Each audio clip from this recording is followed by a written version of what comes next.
Ce moment-là est toujours un moment fort. Bonjour.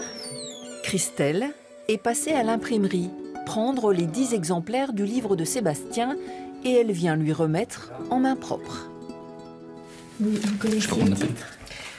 Ils savent rien, j'aurais rien dit du tout. Rien? Ouais. Ah, vous êtes ému, hein. Bah ouais, c'est un super bouquin. Déjà, la première phrase, c'est même pas une phrase, c'est juste une date.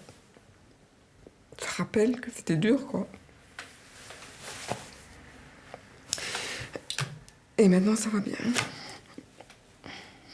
Un texte tellement beau que Christelle l'a transmis à un éditeur et que Sébastien parle déjà d'en écrire d'autres. Un grand merci au service d'hémato-oncologie pédiatrique. Merci d'avoir pu me rendre mon séjour chez vous moins difficile. Cœur, Sébastien Graff.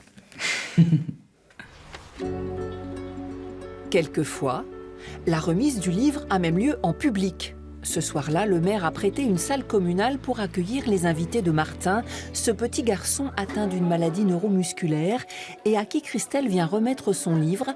Ses parents lui ont même préparé un petit discours. Alors déjà, bonsoir à tous. On vous remercie d'être tous présents ce soir autour de Martin pour la remise officielle de son livre. Merci Christelle pour votre travail de biographe auprès des enfants. Ainsi, aujourd'hui est un grand jour pour Martin, mais aussi un grand jour pour nous. Certes, nous profitons de son imagination débordante tous les jours, et ce n'est pas rare qu'on regrette le dictaphone de Christelle pour écouter toutes ces histoires. Merci à l'association Traces de Vie et à ses membres.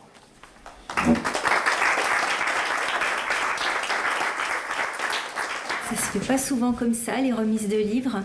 Ça se fait plutôt dans l'intimité parfois d'une chambre d'hôpital, des fois dans la salle de séjour de la famille. Et là, je trouve très joli que les parents aient souhaité faire une fête pour Martin. Je te le donne. C'est le tien. Et ça s'appelle donc 9 histoires de Martin, ma vie et autres. Point de suspension. Merci vraiment à tous d'être venus. Donc pour moi, c'est un plaisir d'écrire un livre. Et puis je tiens à remercier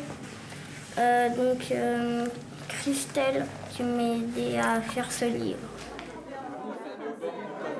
Puis pour ses copains, ses grands, ses arrière-grands-parents, ses professeurs ou sa pédiatre, Martin a dédicacé son livre.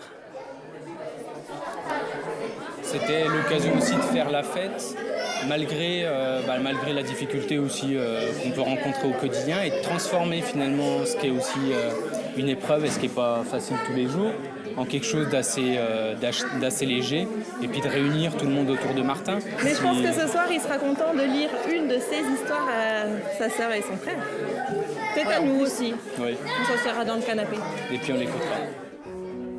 Le livre de Martin se termine sur des notes plutôt positives.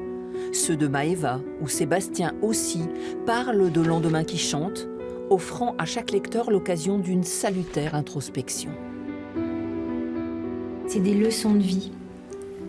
Quand on lit un témoignage comme ça permet de relativiser beaucoup de choses dans son quotidien.